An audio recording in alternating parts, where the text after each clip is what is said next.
أعوذ بالله من الشيطان الرجيم.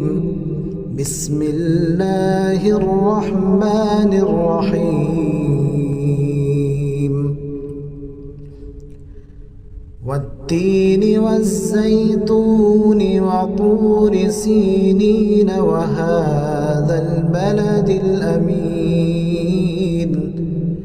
لقد خلقنا الإنسان في أحسن تقويم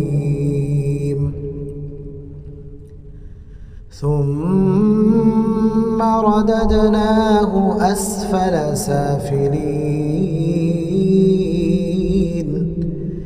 إلا الذين آمنوا وعملوا الصالحات